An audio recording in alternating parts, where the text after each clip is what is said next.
was thinking to start a new series of Python lessons and projects, most of them beginner projects, but we'll have some advanced one as well. And I was thinking that maybe it's helpful to offer some feedback and some explanation with those projects. So let's start with one module that I just discovered, and it's pretty useful in order to debug your script. I know most of us are using print in order to debug a script, but if you have a lot of prints in the code, you don't know from which line the print is outputting the values. But if you have multiple rows, like 1000 or even 500, and you're using a lot of prints, you can't be sure where that statement was printed from. So this is where ice cream comes in hand. So you'll just have to pip install or pip3 install ice cream, and in order to use it, it will be from ice cream import IC, not ice cream. Let's say we will have a print, and this is the value. No, let's say x equals, this is the value, and we will print x. And in the same time, we will AC x, and let's see how it goes. So firstly, we'll have, this is the value, which is from the print statement. And as you can see here, this value is also printed. As you can see, this is a string because it have quotes, and it's the value of x. And this row, it's printed using IC. And we can do another thing to see how much more you can do with it.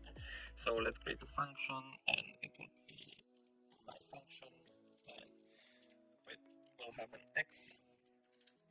And if x, let's say we will take the quotes number, and it will be x and 2 equals 0, and we will return EC. And I deleted that part also. Okay, so from ice cream import AC. Come on, VS Code. Okay, so we'll have AC and then return true, and else we will have again AC and return false. And let's make a print statement, and we'll have my function with 10, and let's give it a couple more, like 11 and 12. And if we'll run it now, as you can see, these are the print statements, and these are from the AC.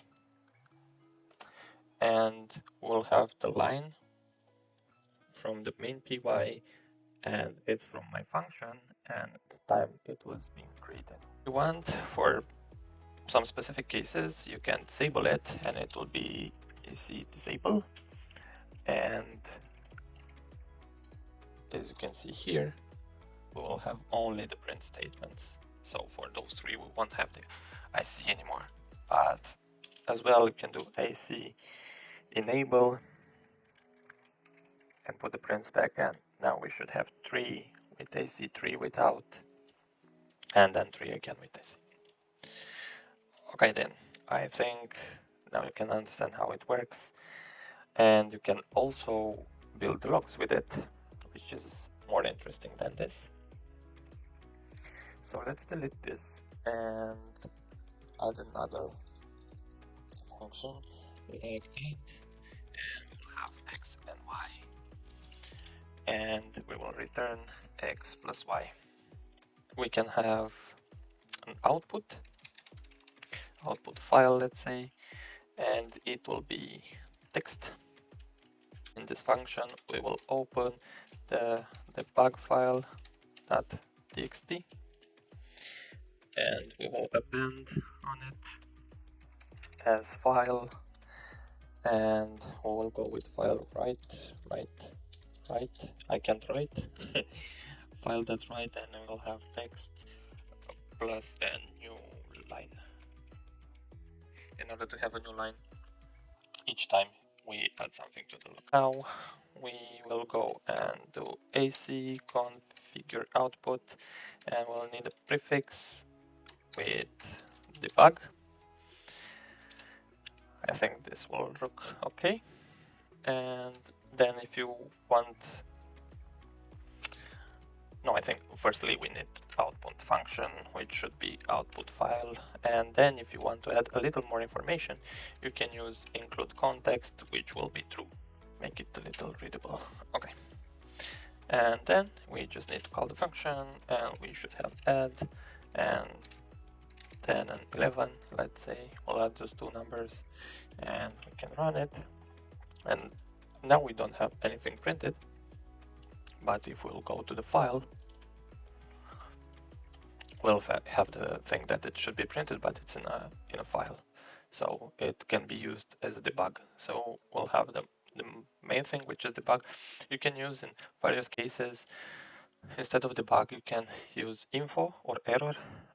Depends on what do you need to insert in the logs. And it comes from the main py at line 22. And the function used is add 10 with 11, and the response is 21.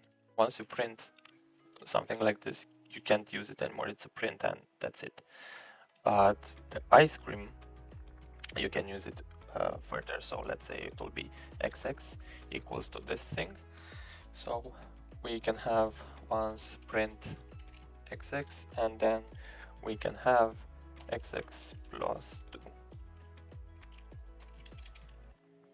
Xx equals xx plus 2, and we'll have again print xx, and if we run it again, we will have now 21 and 23 because we just printed, but also we will have in the file both times it was triggered, because I mean it was triggered the first time when we run it, and then we triggered again after this modification. So because we are using an append here, so each time we are running it, a new line will be added to this file, but it's not deleting the previous line.